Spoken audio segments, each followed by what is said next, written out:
নমস্কার বন্ধুরা, অনেকে একটা প্রশ্ন আমাকে বারবার করে থাকেন, আর সেটা হলো যে মিউচুয়াল ফান্ডে আমি ঠিক কত রিটার্ন পাবো। দেখুন, এই প্রশ্নের উত্তর কিন্তু সহজ নয়। এটা ডিপেন্ড করছে আপনি কোন ধরনের মিউচুয়াল ফান্ডেতে ইনভেস্ট করছেন, আপনি কত দিন ধরে রেখেছেন, আর মার্কেট পারফরমেন্স কেমন। তাহলে কোন ফান্ডে কেমন রিটার্ন পাবো, কোন ফান্ডে কতদিন ধরে রাখলে সব থেকে ভালো সুফলটা আমি পাবো, আর ঝুঁকি বা কেমন। আজকের ভিডিওতে প্রতিটা ক্যাটাগরির মিউচুয়াল ফান্ড নিয়ে স্পষ্ট ধারণা দেব। শুরু করব ডেট ফান্ড দিয়ে। আপনারা জানেনই যে ডেট ক্যাটাগরির মিউচুয়াল ফান্ডেতে বন্ডে, ট্রেজারি বিলেতে, বিভিন্ন মানি মার্কেট ইনস্ট্রুমেন্টেতে ইনভেস্ট হয়, আর সেই কারণের জন্যই এইখানেতে রিস্কটা কম। এখানে কোম্পানির শেয়ারেতে ইনভেস্ট হয় না। ডেট ক্যাটাগরির বিভিন্ন ধরনের ফান্ড আছে। প্রথম যে ক্যাটাগরিটা ডেট ক্যাটাগরির ভেতরেতে সাব ক্যাটাগরি বলতে পারেন, সেটা হচ্ছে লিকুইড ফান্ড। লিকুইড ফান্ডেতে আপনি 3 থেকে 5% রিটার্ন এক্সপেক্ট করতে পারেন।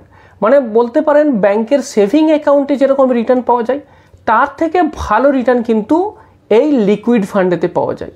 এই ফান্ডেতে আপনি 1 দিন থেকে 1 বছরের জন্য টাকা রাখতে পারেন। এটাই হচ্ছে সেরা সময়। মানে মনে করুন আপনার একটা টাকা যেটা আপনি পার্কিং করে রাখতে চান, ভবিষ্যতে অন্য কোথাও ইনভেস্ট করবেন, ইমিডিয়েটলি সেই জায়গাতে ইনভেস্ট করা যাচ্ছে না বলে আপনি টাকাটা রেখে দিতে চান। সেভিং অ্যাকাউন্টে রাখলে হয়তো 2-3% ইন্টারেস্ট পাবেন, সেক্ষেত্রে লিকুইড ফান্ডে রাখলে তার থেকে বেশি রিটার্ন পাওয়ার সম্ভাবনা থাকে। লিকুইড ফান্ডটা একেবারেই ভেরি লো রিস্ক ক্যাটাগরির ফান্ডের মধ্যে পড়ে। এই ফান্ডের উদাহরণ হিসাবে দুটো ফান্ডের নাম আপনাকে বলতে পারি। একটা হচ্ছে HDFC লিকুইড ফান্ড, আর একটা হচ্ছে নিপন ইন্ডিয়া লিকুইড ফান্ড। এরপরে আসছি আল্ট্রা শর্ট ডিউরেশন ফান্ড। এই ফান্ডেতে আপনি 4 থেকে 6% রিটার্ন এক্সপেক্ট করতে পারেন। এই ফান্ডটাতে আপনি আরেকটু যদি বেশি টেনিওর হয়, মানে ধরুন 6 মাস থেকে 18 মাসের যদি আপনার ইনভেস্টমেন্ট টেনিওর হয়, সেক্ষেত্রে এইখানেতে ইনভেস্ট করতে পারেন। এই ফান্ডেতেও এটাকে আমি বলতে পারি যে লো রিস্ক ফান্ড, তবে লিকুইড ফান্ডের থেকে একটুখানি বেশি রিস্ক। এই ফান্ডের উদাহরণ হিসাবে আমি বলতে পারি ICICI Prudential ultra short duration fund, SBI Magnum ultra short duration fund. 3 number category short duration fund. এক্ষেত্রে রিটার্নটা আগের দুটোর তুলনায় একটু বেশি পাওয়া যায়, 5 থেকে 7% টেন্টেটিভ রিটার্ন পেতে পারেন। ইনভেস্টমেন্ট টেনিওর 2 থেকে 3 বছর। Risk low to medium. উদাহরণ হিসাবে দুটো ফান্ডের নাম, একটা হচ্ছে অ্যাক্সিস শর্ট ডিউরেশন ফান্ড, আর একটা হচ্ছে HDFC short term date fund. 4 নম্বর ক্যাটাগরি একটা পপুলার ক্যাটাগরি, সেটা হচ্ছে ব্যাংকিং অ্যান্ড PSU ফান্ড। যদি আপনার ইনভেস্টমেন্ট পিরিয়ড 3 বছর বা তার বেশি হয়, অনেকেই ব্যাংকের এফডির বদলতে এই ধরনের ফান্ডে তো ইনভেস্ট করে থাকেন। উদাহরণ হিসেবে বলতে পারি SBI banking and PSU fund, ICICI Prudential banking and PSU fund. এরপরে আরেকটা পপুলার ক্যাটাগরির কথা বলবো, যদিও এক্ষেত্রে ইনভেস্টমেন্ট টেনিওরটা একটু বেশি হতে হবে, অ্যাটলিস্ট 5 বছর বা তার বেশি হওয়া উচিত। সিনিয়র সিটিজেনরা অনেকেই এই ফান্ডটা পছন্দ করেন। এটার নাম হচ্ছে গিল ফান্ড। গিল ফান্ডের রিটার্নও আপনার 6 থেকে 8%-এর কাছাকাছি রিটার্ন আপনি এখান থেকে এক্সপেক্ট করতে পারেন। এক্ষেত্রে যদিও ইনভেস্টমেন্টের ক্রেডিট রিস্ক তো নেই, কিন্তু ইন্টারেস্ট রেট রিস্ক আছে। যেহেতু লম্বা সময়ের জন্য বিনিয়োগ হয়, সেই কারণের জন্যই বন্ডের রেট কমে যেতে পারে, এবং সেই কারণের জন্য এই ফান্ডগুলোর NAVও কমে যেতে পারে। তো এক্ষেত্রে উদাহরণ হিসেবে বলতে পারি HDFC Gill fund, SBI Magnum Gill fund. এরপরে আরেকটা ক্যাটাগরির কথা বলবো, সেটা হচ্ছে লং ডিউরেশন ফান্ড। এটা কিন্তু আপনার ইনভেস্টমেন্ট টেনিওর 7 বছর বা তার বেশি হলে ভালো হয়, এটাই কাম্য। এই ফান্ডের ক্ষেত্রেও কিন্তু ইনভেস্টমেন্টের রিস্ক বেশি আছে, কিন্তু এক্ষেত্রে রিটার্নও বেশি পাওয়া যায়, 6 থেকে 8%-এর মতো রিটার্ন পেতে পারেন। উদাহরণ হিসাবে বলতে পারি ICICI Prudential long term bond fund, Nipon India long duration fund.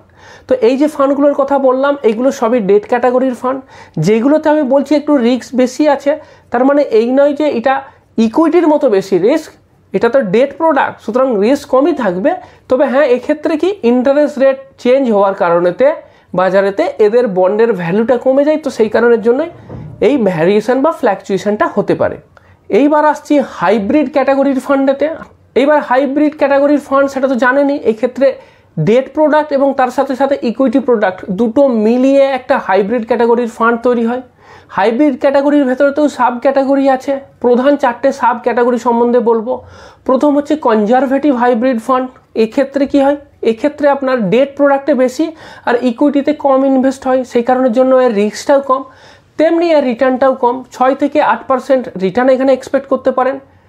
মেয়াদ যেটা মানে যেটা এক্সপেক্টেড যেটা টেনিওর, সেটা হচ্ছে আপনার 3 থেকে 5 বছর। মানে 3 থেকে 5 বছরের টেনিওর হলে আপনি এই ধরনের ফান্ডেতে ইনভেস্ট করতে পারেন। উদাহরণ হিসেবে বলতে ICICI Prudential conservative hybrid fund, SBI conservative hybrid fund. এরপরে আরেকটা ক্যাটাগরি আছে, সেটার নাম হচ্ছে অ্যাগ্রেসিভ হাইব্রিড ফান্ড। আপনার কনজারভেটিভ হাইব্রিড ফান্ডের ঠিক উল্টোটা, এক্ষেত্রে ইকুইটির পরিমাণ বেশি আর ডেট প্রোডাক্টের পরিমাণ কম থাকে, সেই জন্য রিস্কও বেশি থাকে। এক্ষেত্রে যদি ভালোভাবে এই ফান্ড পারফর্ম করে 8 থেকে 10% বা তার বেশিও আপনি রিটার্ন এক্সপেক্ট করতে পারেন। টেনিওর 5 বছরের বেশি হতে হবে, কারণ ইকুইটিতে বেশি ইনভেস্টমেন্ট আছে, রিস্ক মিডিয়াম টু হাই।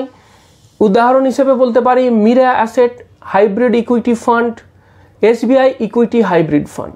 এরপরে 3 নম্বর ক্যাটাগরি, একটা popular category balanced advantage fund. এই ধরনের ফান্ড ইকুইটি আর ডেট প্রোডাক্টের যে রেশিও, সেটা একটা ব্যালেন্স মেনটেন করে চলে। মার্কেটের রিকোয়ারমেন্ট হিসাবে, মার্কেটের ভ্যালুয়েশনের হিসাবেতে ডেট আর ইকুইটিতে ইনভেস্টমেন্টটা স্থির হয়। এরও ইনভেস্টমেন্ট টেনিওর অ্যাটলিস্ট 5 বছর বা তার বেশি হওয়া উচিত। এইখান থেকে আপনি 8 থেকে 12% পর্যন্ত রিটার্ন এক্সপেক্ট করতে পারেন। উদাহরণ হিসেবে বলা যায় HDFC balanced advantage fund, ICICI Prudential balanced advantage fund. এই ক্যাটাগরিরই আরেকটা সাব ক্যাটাগরি আছে, যার নাম হচ্ছে ইকুইটি সেভিং ফান্ড। এটা একটা পপুলার ক্যাটাগরি। এর রিস্ক তুলনামূলকভাবে কম, রিটার্নটাও কম আসে। 6 থেকে 9% পর্যন্ত রিটার্ন এক্সপেক্ট করতে পারেন। টেনিওর 2 থেকে 3 বছর। Risk low to medium. উদাহরণ হিসেবে বলতে পারি Kotak equity saving fund, Nipon India equity saving fund. এরপরে আসছি ইকুইটি ক্যাটাগরি। ইকুইটি ক্যাটাগরির মধ্যে অনেক সাব ক্যাটাগরি আছে। তো প্রথমে শুরু করব লার্জ ক্যাপ ফান্ড দিয়ে। আমার favourite large cap fund. Large cap ফান্ডে ইনভেস্টমেন্ট টেনিওর মিনিমাম 5 থেকে 7 বছর হওয়া উচিত। রিটার্ন 10 থেকে 12% পর্যন্ত আপনি এখান থেকে রিটার্ন এক্সপেক্ট করতে পারেন। উদাহরণ হিসেবে বলা যেতে পারে দুটো ফান্ডের নাম, ICICI Prudential blue chip fund, HDFC top 100 fund. Flexi cap ক্যাটাগরির ফান্ড এভারগ্রিন ফান্ড। সবারই একটা ফ্লেক্সি ক্যাপ ফান্ডেতে ইনভেস্ট করা উচিত। এই ফান্ডের টেনিওর 7 থেকে 10 বছর। Risk high. এই ক্ষেত্রে রিটার্ন আপনি এক্সপেক্ট করতে পারেন 11 থেকে 13%। উদাহরণ হিসেবে বলতে পারি পরাগ Parikh flexi cap fund, UTI flexi cap fund. 3 number category multi cap fund. এই ফান্ডেরও ইনভেস্টমেন্ট পিরিয়ড 7 বছর থেকে 10 বছর। যে কোনো ধরনের ইকুইটি ক্যাটাগরির মিউচুয়াল ফান্ডের ক্ষেত্রেই মিনিমাম 7 বছর ইনভেস্ট করা উচিত। সুতরাং প্রতিটার ক্ষেত্রেই মিনিমাম টেনিওর আপনার 7 বছরই হবে। মাল্টি ক্যাপ ফান্ডেরও ফ্লেক্সি ক্যাপেরই মতো রিটার্ন পাওয়া যায় 11 থেকে 14%। উদাহরণ হিসাবে Kotak multi cap fund, Motilal Oswal multi cap fund. এরপরে আসছি মিড ক্যাপ ফান্ড। এইটা আরও বেশি রিস্কি ফান্ড, রিটার্নও বেশি পাওয়ার সম্ভাবনা থাকে। ইনভেস্টমেন্ট টেনিওর যত বেশি হবে ততই ভালো। হাই রিস্ক, রিটার্ন 12 থেকে 15%। উদাহরণ হিসেবে বলতে পারি Axis mid cap fund, Nipon India growth fund, Motilal Oswal mid cap fund. Small cap ক্যাটাগরির ক্ষেত্রে রিস্ক সবথেকে বেশি, কিন্তু রিটার্ন পোটেন্সিয়ালটাও স্মল ক্যাপ ফান্ডেতে বেশি থাকে। যদি আপনি 10 বছর বা তার বেশি সময়ের জন্য ইনভেস্ট করতে চান, এখানে ইনভেস্ট করতে পারেন। ভেরি হাই রিস্কের মধ্যে পড়ে। এই ধরনের ফান্ডেতে 14 থেকে 18% পর্যন্ত রিটার্ন এক্সপেক্ট করতে পারেন। উদাহরণ হিসাবে এসবিআই স্মল ক্যাপ ফান্ড আর নিপন ইন্ডিয়া স্মল ক্যাপ ফান্ডের নাম বলতে পারি। এরপরে আসছি ফোকাসড ফান্ড। ফোকাস ক্যাটাগরি একটা পপুলার ক্যাটাগরি। এর ইনভেস্টমেন্ট টেনিওর 7 থেকে 10 বছর। হাই রিস্ক, কারণ এখানে কনসেন্ট্রেটেড ফর্মেতে ইনভেস্ট করা হয়। ম্যাক্সিমাম 30টা কোম্পানির স্টকেতে ইনভেস্ট হয়। এই ক্যাটাগরির ফান্ডেতে 11 থেকে 14% রিটার্ন এক্সপেক্ট করতে পারেন। উদাহরণ Axis focus 25 fund, HDFC focused fund. এরপরে আসছি ভ্যালু বা কন্ট্রা ফান্ড। এখানেতে কন্ট্রারিয়ান অ্যাপ্রোচ বা ভ্যালু ইনভেস্টিং স্ট্র্যাটেজি অ্যাপ্লাই করা হয়। হাই রিস্ক কিন্তু হাই রিটার্নও এখানে পাওয়া যেতে পারে। 12 থেকে 15% রিটার্ন পাওয়া যেতে পারে। ইনভেস্টমেন্ট টেনিওর 7 থেকে 10 বছরের হওয়া উচিত। উদাহরণ হিসেবে বলা যেতে পারে ICICI Prudential value Discovery fund, SBI contra fund. সবার শেষে আসছি সেক্টরাল বা থিমেটিক ফান্ড। এই সেক্টরাল বা থিমেটিক ফান্ড বর্তমান সময়তে প্রচুর নতুন ফান্ড আসছে। একটা সেক্টর বা থিমের উপরেতে এই ফান্ডটা আছে, তো বিভিন্ন সেক্টরেতে আছে। এক্ষেত্রে রিস্কটাও খুব বেশি। হিসেবে বলা যেতে পারে SBI technology opportunity fund, ICICI Prudential Pharma health care fund. এই ধরনের ফান্ডের রিটার্নটা সম্পূর্ণরূপেই ডিপেন্ড করছে যে ওই সময়তে ওই সেক্টর বা ওই থিমটা কিভাবে পারফর্ম করেছে তার উপরেতে।